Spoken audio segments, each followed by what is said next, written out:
वाकई उसका शनाख्ती card number निकाहनामे पर मौजूद है कि नहीं।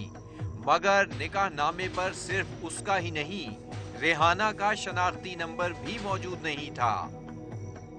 यूं एसआईडी टीम मेंबर्स निकाहनामा हासिल करने के बाद जौहर टाउन से निकले और पहुंचे लाहौर कैंट की निशात कॉलोनी, जहां रहते हुए आसिफ की रेहाना से शादी हुई थी। वहीं मिला एजाज खान नामी रंग की दुकान का वो मालिक, जिसके पास आसिफ काफी अरसे तक रंगसाज की हैसियत से काम करता रहा था। कैसा उसका बिहेवियर था वो, मतलब किस किस्म का आदमी था वो? लड़का अच्छा था, मेहनती था अच्छा। और इतना बदतमीज़ नहीं था और ज़्यादा सुलझा हुआ था। हर वक्त कोशिश में यही होता था कि मैं किसी तरीके से बैठा रहूं और कोई रोज़गार मिले या कोई काम मिले, किसी किस्म का जो भी काम मिलता था वो बेचारा हर वक्त करने के लिए तैयार रहता था। अपनी बातों के दौरान एजाज खान ने आसिफ के बारे इंकिशाफ करते हुए बताया कि पहले वो गैर मुस्लिम था, मगर बाद में उसने इस्लाम कबूल कर लिया था। ये कुछ ही अरसा शादी से तकरीबन 6 माह पहले वो भी ये अवैस साहब ने मतलब इनको गाइड किया और ये इस्लाम के दायरा कार में आ गया। एसआईडी टीम के लिए ये एक अनोखा इंकिशाफ था। शायद अपनी गैर मुस्लिम होने की पुरानी शनाख्त छुपाने की वजह से उसका नया शनाख्ती कार्ड भी अभी तक नहीं बन पाया, मगर उसने ये बात टीम मेंबरान से छुपाए रखी थी। तो कभी आपने ऐसी कोई औरत देखी जो इसके घर मुतवातिर आती जाती रहती है?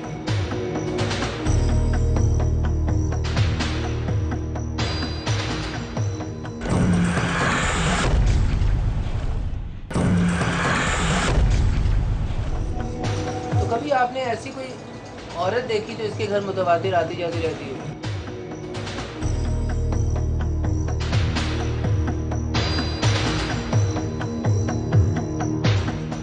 हमारी तहकीक के दौरान पता चला कि रेहाना का शौहर आसिफ अपनी बीवी के होते हुए एक लड़की को अपने घर ले आया था, जो काफी दिनों तक उसी के पास रहती रही। मगर एक रोज शिकायत होने पर पुलिस ने घर पर छापा मारा और लड़की को अपने साथ ले गई।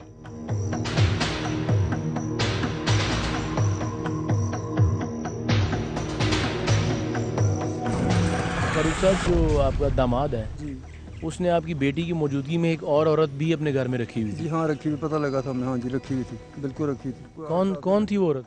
उसका हमें तो नहीं पता, नाम मैंने देखी है जी। मेरी बेटी ने ही मुझे बताया था कि ये कोई लड़की निकाल के भागा फिर रहा।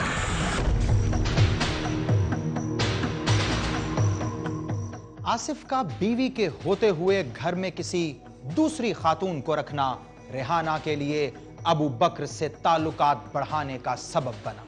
यही वजह थी कि आसिफ के मना करने के बावजूद रेहाना अबू बकर से बिना किसी खौफ के मिलती। आसिफ, आप नहीं समझते कि अपनी बीवी के कत्ल के जिम्मेदार आप भी हैं? अगर आप ना उस औरत को बुलाते तो ना उसकी चिढ़ में आपकी बीवी अबू बकर को अपने घर बुलाना शुरू कर दी। सर वो तो बाद में आई, ठीक है। उससे पहले वो अबू बकर आया था मेरे घर में और मैंने अपनी बीवी को मना किया था, ठीक है। अब अबू बकर है कटहरे में, लेकिन वो तन्हा नहीं है। उसके घर वाले भी हैं और रिश्तेदार भी। उससे सब मिलने जाते हैं। बर्बाद हुआ तो आसिफ, जिसका न घर रहा, न घर वाली रही, न बच्चा रहा। नेकी का लिबादा ओढ़ने वालों के काले चेहरों से उसका एतमाद उठ चुका है। वो कहता है, मुझे इंसाफ न मिला तो मैं खुद इंसाफ कर लूंगा। तो आपके ख्याल में अबू बकर को अब क्या सजा मिलनी चाहिए? अबू बकर को सज़ा मिलनी चाहिए। क्या मिलनी चाहिए? इससे फांसी होनी चाहिए। अगर ना हुई फांसी ना हुई तो फिर है, मुझे इंसाफ ना मिला तो फिर मैं अपना रास्ता तैयार करूँगा। क्या कर सकते? ये तो वक्त बताएगा ना कि मैं क्या करूँ।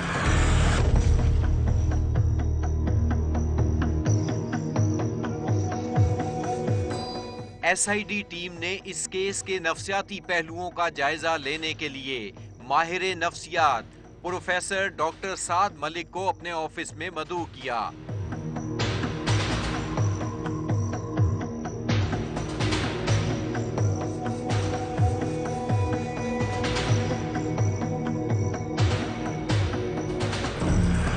डॉक्टर साद बशीर मलिक, आप एक माहिर नफ्सियात की हैसियत से अबू बकर के इस केस को किस तरह देखते हैं? साइकोलॉजी या नफ्सियात और क्राइम का एक बड़ा गहरा लिंक है। लोग क्राइम क्यों करते हैं उसकी 4 या 5 वजूहात होती हैं। या तो वो ऐसे कल्चर में पले बड़े हैं, ऐसी नेबरहुड में पले बड़े हैं जहाँ पे हर तरफ क्राइम ही क्राइम है और वो समझते हैं कि ये ज़िंदगी गुजारने का एक नॉर्मल तरीका है।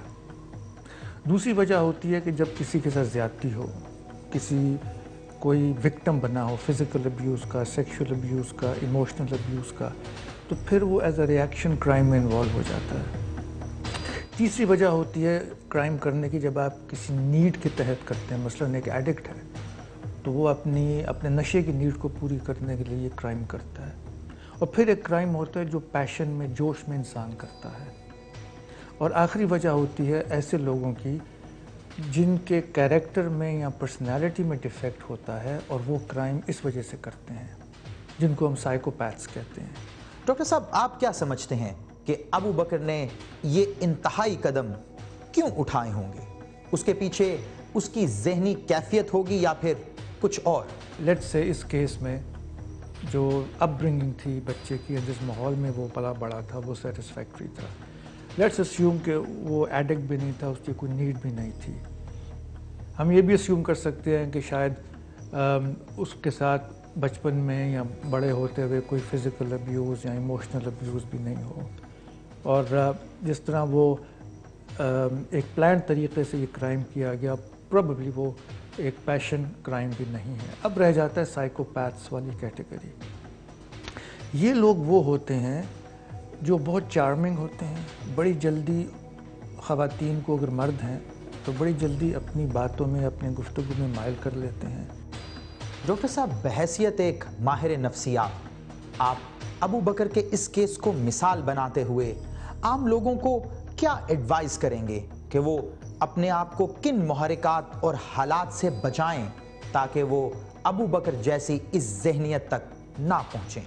आई थिंक पहली चीज़ तो है हमारी ख़वातीन के लिए, स्पेशली यंग लड़कियां, कि कोई भी शख्स अगर उनको अप्रोच करता है और बड़ी तरीक़े के साथ उनको इम्प्रेस करने की कोशिश करता है, क्योंकि ये बड़े चार्मिंग लोग होते हैं। और एक इनमें एक और चीज़ होती है कि इनकी एक ख़ास किस्म की नज़र होती है। ये स्टेयर करते हैं आपको इंटेंसली और उसके अंदर कोई इमोशन नहीं होता। लेकिन इन ख़वातीन को जो किसी वजह से परेशान हो, डिप्रेस्ड हो, अपने हालात से तंग हों, वो बड़ी जल्दी इनका विक्टिम बन जाती हैं। लेकिन इनके अंदर कोई रिलेशनशिप बनाने की सलाहियत नहीं होती और ये बहुत पॉजेसिव होते हैं। और अगर आप इनकी कोई बात ना मानें या आप इनकी किसी वादे की खिलाफ वर्जी करें तो ये कुछ भी कर सकते हैं। माँ बाप का औलाद की सरगर्मियों से लाताल्लुक होना, शौहर का बीवी से कमज़ोर बंधन, घर की जिम्मेदारियों से गफलत सबब बनता है एक ऐसे मुआशरे का जो शिकार हो जाता है बेराह रवी का। आसिफ और रेहाना का घर भी इसीलिए बर्बाद हुआ। न रहे मकीन, न रहा आशियाना, उजड़ गया सब कुछ, बना सिर्फ एक बहाना।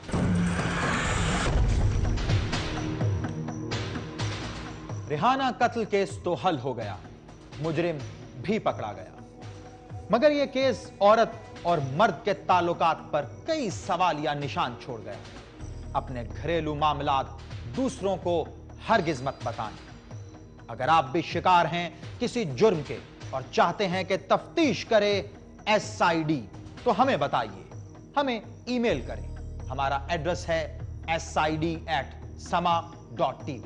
आप हमें फेसबुक पर भी ज्वाइन कर सकते हैं, facebook.com/Sama Investigation Department। मैं हूं मूसा हैदर और यह है SID। याद रखिए, जब बात होगी जुर्म की, तफ्तीश करेगी टीम SID।